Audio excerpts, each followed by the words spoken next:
हरे कृष्णा, सबको मेरा प्रणाम। तो आज हम ये देखेंगे कि प्रहलाद ने मतलब अपने पिताजी के हत्या के बाद प्रहलाद जाकर अपने भगवान नरसिंह भगवान की गोदी में वो बैठ गया। और जिसको भी भगवान अपने इस तरीके से गोदी में बिठा लेते हैं फिर उसका कल्याण ही होता है, क्योंकि वो सबसे भाग्यवान होता है। तो यह प्रहलाद सबसे भाग्यवान है, पर उसने भगवान को कैसे प्राप्त किया? तो इस प्राप्ति का मार्ग जो है वो है अतिशय भगवान के प्रति प्रेम। तो प्रेम से ही भगवान मिलते हैं। तो इसलिए शिव शंकर ने भी देवता आए थे उनके पास पूछने के लिए कि भगवान कहाँ मिलेंगे। तो उन्होंने क्या कहा कि हरि व्यापक सर्वत्र समाना, प्रेम ते प्रकट होई में जाना। मतलब प्रेम से ही भगवान प्रकट हो जाते हैं, और इसीलिए भगवान इस भक्त प्रहलाद के लिए प्रकट हो गए। तो उसकी कितनी दिव्यता होगी कि और भगवान कैसे होते हैं? वो अणु से भी अणु होते हैं। अणु मतलब एटम। एटम बहुत छोटा होता है, पर उससे भी छोटे भगवान का स्वरूप होता है। और वो दूसरा मतलब जितने बड़े जो होते हैं वो महान बड़े से भी बड़े हो जाते हैं।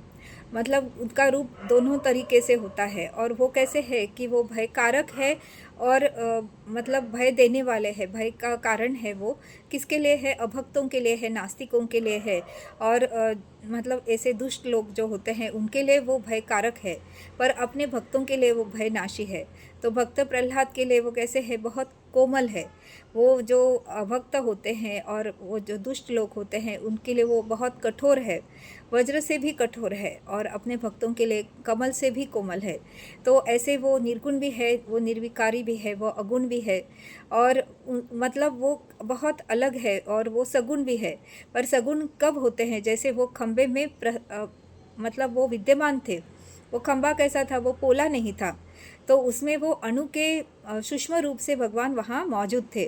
पर जब भगवान की पुकार लगाई, किसने? भक्त प्रहलाद ने जब भगवान की पुकार लगाई, तब भगवान वहाँ प्रकट हो गए। और मतलब वो अणु से, वो जो सूक्ष्म रूप से वो वहाँ थे, वो उन्होंने स्थूल रूप ले लिया। तो भगवान हमेशा जब भी आते हैं वो पुकार से आते हैं। और वो पुकार कैसे होनी चाहिए? एक आर्द्र पुकार तो एक पशु ने भी की थी, जैसे कि गजेंद्र एक हाथी था, पर उस योनि में भी उसके पूर्व के कर्मों की वजह से उसे भगवान की भक्ति याद थी और भगवान याद थे, और इसीलिए उसने बहुत ही प्रेम से उनको एक कमल जो है वो अर्पित किया और उनको जोर से पुकार लगाई। और भगवान जो है विष्णु वहाँ पर आ गए, और सुदर्शन चक्र से उन्होंने उस मगरमच्छ को, जिसने उसका पैर पकड़ के रखा था, उससे उसकी मुक्ति कर दी। उस मगरमच्छ को मार डाला भगवान ने। तो जब भी भगवान आते हैं वो अपने भक्त की जो पुकार होती है उसकी वजह से वो आते हैं। और अपने हर एक प्रेमी भक्त के लिए वो बहुत ही आसानी से मिल जाने वाले हो जाते हैं। जैसे कि हम देखते हैं कि हमारे यहाँ महाराष्ट्र में जो एक बड़े संत होके गए जिनका नाम था एकनाथ, तो इतनी भक्ति करते थे भगवान के लिए कि पूरा दिन भगवान के लिए वो कष्ट करते थे, और इसलिए वो बहुत थक जाते थे। पर थकने के बाद भी मतलब उनको इतना प्रेम था प्रभु के प्रति उनके मन में कि प्रभु को भी लगा कि उनके लिए कुछ किया जाए। और फिर प्रभु आ गए उनके घर और कहने लगे, मुझे अपनी सेवा में ले लीजिए। तो भगवान भी अपने भक्त की सेवा में उपस्थित रहने की इच्छा करते हैं। और फिर एकनाथ जी ने कहा कि मुझे तो किसी सेवक की आवश्यकता है ही नहीं। फिर भी उन्होंने कहा, मुझे अपनी सेवा में ले लीजिए, मैं आपको भगवान की पूजा अर्चा में मदद किया करूँगा। तो फिर उन्होंने उसे रख दिया। फिर उसे पूछा कि तुम्हारा नाम क्या है? तो उन्होंने कहा कि मेरा नाम शिखंडिया है। और फिर भगवान 12 वर्षों तक उस एकनाथ महाराज के घर में रहे और उनकी सेवा करते रहे। और जिनको मतलब चंदन का तिलक लगाया जाता है वो खुद ही चंदन घिसने लगे हैं यहाँ पर। तो भगवान कितने अपने भक्तों के वश में होते हैं कि वो उनके लिए सेवा करने के लिए भी तैयार होते हैं। वैसे भगवान को अगर हमें प्रसन्न करना है तो सेवा और स्मरण ये दो साधन है जिनसे भगवान प्रसन्न हो जाते हैं।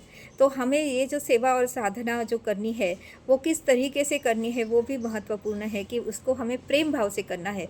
सिर्फ करने के लिए अगर हम भगवान का जप करते रहे तो भगवान प्रसन्न होने वाले में से नहीं है। जो भी जप जाप पे हमें करना है वो भगवान को बहुत ही प्रेम से उनको याद करना होगा, बहुत ही प्रेम से उनकी सेवा करनी पड़ेगी, तभी भगवान रीझ जाते हैं, तभी भगवान प्रसन्न हो जाते हैं।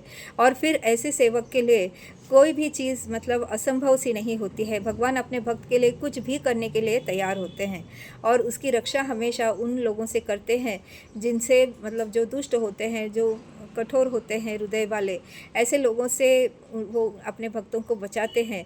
जैसे उन्होंने भक्त प्रहलाद को इस हिरण्यकश्यपु से बचाया जो उसे मार डालना चाहता था।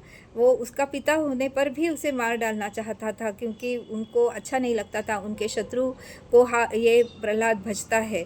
पर भगवान इतने दयामय हो गए, मतलब एक ही भगवान है जो हिरण्यकश्यपु के लिए कठोर से साबित हुए और भक्त प्रहलाद के लिए कमल से भी कोमल हो गए।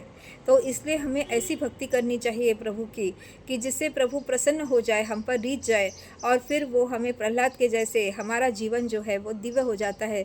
क्योंकि एक बार प्रभु का अस्तित्व हमारे जीवन में आ जाता है फिर हमारा जीवन जो है वो चमत्कार से कम नहीं होता। हर एक भक्त के जीवन में अगर हम झाँकेंगे तो उसका जीवन हमेशा कष्ट से ही भरा होता है, पर फिर भी उसके जीवन में इतने चमत्कार होते हैं कि हम दंग रह जाएंगे। और प्रायः ऐसे देखा जाता है जादूगर जो होता है वो क्या करता है, चमत्कार करता है, फिर उसको लोग नमस्कार करते हैं। पर भगवान का मार्ग उल्टा है। भगवान के मार्ग में पहले हमें उसको नमस्कार करना पड़ेगा, फिर आप चमत्कार देखते ही रह जाना। तो भगवान हर पग पर अपने इस भक्त की जो प्रेम से उनकी सेवा करता है, स्मरण करता है, उसकी रक्षा करते हैं। जैसे एक माता अपने बच्चे की कैसे रक्षा करती है वैसे ही। और भगवान ने आज तक सब कुछ दिव्य ही तो किया है। अगर हम फूल को देखेंगे, फूल के अंदर जो सुगंध है वो कैसे निर्माण हो गई है, भगवान ने निर्माण की है, इसीलिए वो है। माता के स्तनों में दूध कहाँ से निर्माण होता है, भगवान निर्माण करते हैं। तो इस तरीके से भगवान ऐसे बहुत सारे चमत्कार करते हैं, मगर हमारी दृष्टि वैसे होनी चाहिए क्योंकि जैसे दृष्टि होती है वैसे ही हमारी सृष्टि होती है। और इसीलिए हर व्यक्ति को ये चाहिए कि भगवान की सेवा और स्मरण में वो अपना जीवन बिताए ताकि फिर उसके जीवन में चमत्कार ही चमत्कार हो जाएंगे। हरे कृष्ण।